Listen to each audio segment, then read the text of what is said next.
Salut à tous, j'espère que vous allez bien et bienvenue dans la région de Lisbonne, entre Lisbonne et Comporta au Portugal, pour essayer la nouvelle Peugeot 208. Ça fait 2 jours qu'on roule avec la voiture et c'est le moment de faire un petit bilan de ce qu'on en a pensé. C'est parti.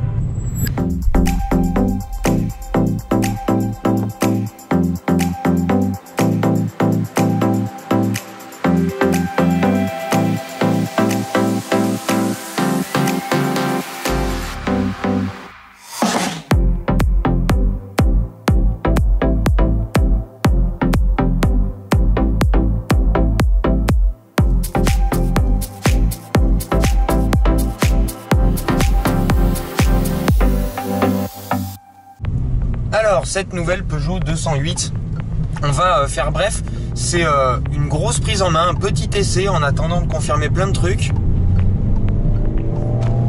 Bienvenue dans le diesel 100 chevaux. Clairement, je vais pas trop vous en parler, c'est loin d'être un foudre de guerre et c'est loin d'être un bon moteur pour cette voiture. Alors cette nouvelle 208, clairement, on l'attend depuis très longtemps, étant donné que Peugeot fait un carton.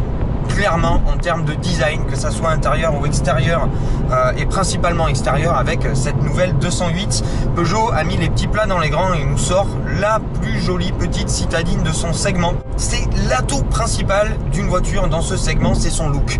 Et là Peugeot vient chercher les Audi 1, les Mini, toutes les voitures avec des gros capital sympathie, avec cette esthétique, cette nouvelle 208 avec ses petits feux bien sportifs, ces petits crocs qui lui vont particulièrement bien. J'ai accroché du premier regard en ce qui me concerne.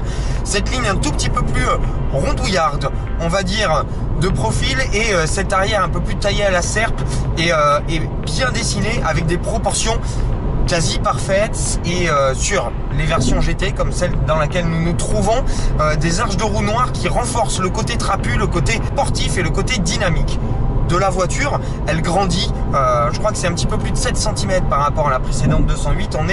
On dépasse pour la première fois la barre des 4 mètres, avec 4,05 m de longueur, 1,74 m de largeur. C'est plus 3,2 cm si je me souviens bien, mais elle perd 2 cm en hauteur. On se retrouve avec une allure un tout petit peu plus posée, un tout petit peu plus rablée. Ça lui va extrêmement bien. Clairement, c'est un carton esthétiquement parlant en ce qui me concerne. Ça continue à l'intérieur.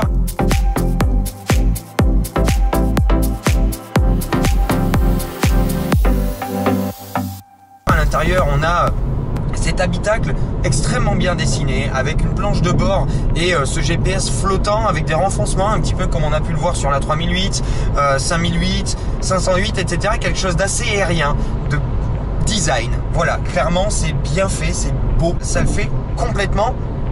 Une console centrale un petit peu haute, avec un petit levier de vitesse sur notre boîte méca assez haut, et un accoudoir assez haut qui renforce cet aspect voiture confortable, cosy. Ça le fait bien. Les sièges ici sont absolument magnifiques et quelle que soit la sellerie, c'est bien fait, c'est bien assemblé et les matériaux sont de super bonne qualité en ce qui concerne les sièges. Petite préférence en ce qui me concerne pour le cuir ici, qui a aussi les sièges massants, et ça c'est assez sympa. On est extrêmement bien assis, vous voyez là j'ai une très très bonne position assis, et on a la vue sur ce nouveau compteur, le iCockpit en version 3D. Franchement, c'est une pure réussite. Et vous avez, suivant l'angle avec lequel vous regardez le compteur, d'autres informations. C'est vraiment sympa, ça le fait. Et il fallait y penser parce que c'est pas qu'un truc gadget, c'est très très clair et c'est évident pour les yeux. Les informations viennent de manière très évidente. Les graphismes sont absolument magnifiques. Il y a une qualité perçue de malade dans ce combiné. On se croirait vraiment dans du premium, et on voit que Peugeot a voulu aller attaquer de manière assez frontale sur certains éléments le premium avec cette nouvelle 208. Il y a un gros souci par rapport à ça en ce qui me concerne, c'est un souci personnel et je vous vois venir d'ici. Non, je ne le vois pas, ce iCockpit 3D. C'est vraiment dommage. Je le trouve très beau, mais je ne le vois pas étant donné que j'ai la barre du volant en plein milieu, comme d'habitude. Alors oui, je vous vois venir, machin, lève-toi, non, j'y arrive pas. Là, je suis bien assis et regardez, là on est sur une ligne droite, je peux me le permettre. Là, il est en haut à fond, je vois rien. Là, je vois rien. Là, je vois rien. Là, j'ai le volant dans les genoux, j'ai une position pas du tout confortable, mais je vois le iCockpit. En gros, je préfère me mettre plutôt bien en position de conduite. Et voilà. C'est vraiment dommage, mais ça c'est ma partie à moi. Et je sais qu'il y a eu pas mal de retours d'autres qui n'avaient pas de problème avec les précédentes Peugeot et qui ont eu des soucis avec cette nouvelle 208. Donc en dehors de ça, le bilan est vraiment excellent à l'intérieur, on s'y sent extrêmement bien. Un autre bémol pour moi, l'ergonomie du système d'infodivertissement. Il faut vraiment s'y habituer et les commandes sont très compliquées. Le GPS est lent, c'est pas clair. Il y a 10 millions de réglages différents. C'est brouillon et c'est dommage. Et c'est là où Peugeot pêche par rapport à la concurrence premium qui est beaucoup plus claire, même sur les systèmes tactiles. À l'avant, on est bien en termes d'habitabilité et on est parfaitement assis dans ces sièges qui sont excellents. À l'arrière, en revanche, j'ai l'impression qu'on régresse par rapport à la précédente génération de 208 et c'est un petit peu dommage. On n'a pas beaucoup de place aux genoux, on n'a pas une énorme place aux épaules. La garde au toit est bonne, ça va. Là, on a un exemplaire avec un toit vitré qui éclaire bien cet habitacle, ça lui fait beaucoup de bien et ça donne encore plus un sentiment de qualité perçue. C'est bien équipé, on peut avoir un régulateur de vitesse adaptatif et avec le Lane Positioning Assist qui vous permet de régler l'endroit où vous voulez que la voiture reste dans la file. Ça c'est très intelligent, c'est très bien fait, dans les faits ça marche plutôt bien. Moi ce que je fais en général c'est que je désactive le maintien dans la voie parfois qui peut être un peu trop intrusif quand vous conduisez manuellement.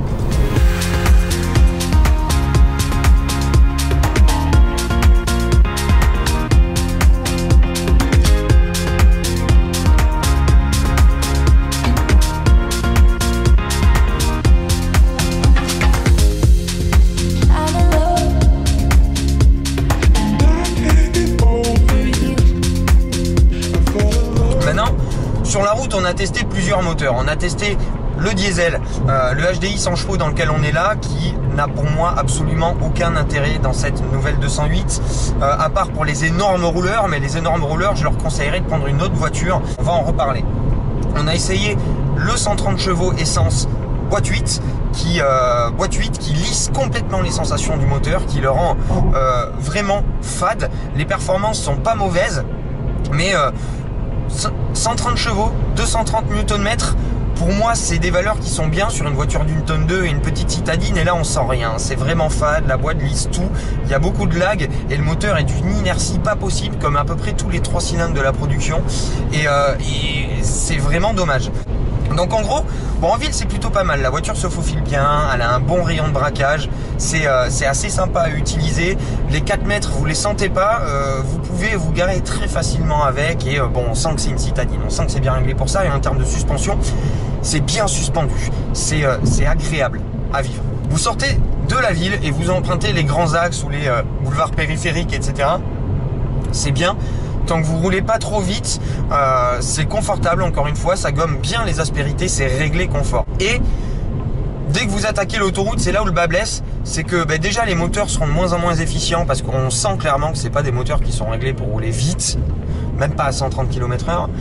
Et l'insonorisation de la voiture, et alors là je suis vraiment désolé Peugeot, mais il va falloir faire un énorme effort là-dessus, catastrophique. Vous l'avez entendu, là on était entre 100 et 110 km/h sur le pont Vasco da Gama à Lisbonne, et il y a clairement trop de bruit dans cet habitacle pour faire des longs trajets, donc évitez la 208 si vous êtes des gros rouleurs autoroutiers, c'est pas forcément la bonne voiture pour ça. En revanche, si vous faites de l'urbain et du périurbain, elle est assez excellente.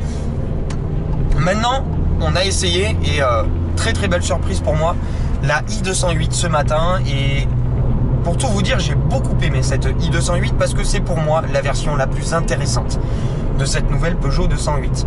Beaucoup de couples, les 136 chevaux sont tous là tout le temps, ça roule beaucoup plus fort, même 2 fois plus fort que la version 130 chevaux essence boîte 8, et dans un silence assez impressionnant, c'est bien, c'est onctueux, c'est coupleux, c'est hyper agréable à utiliser, et la nouvelle 208 en électrique promet 340 km en WLTP. Vous pouvez faire, à mon avis, je pense 300 km sans souci en roulant de manière normale.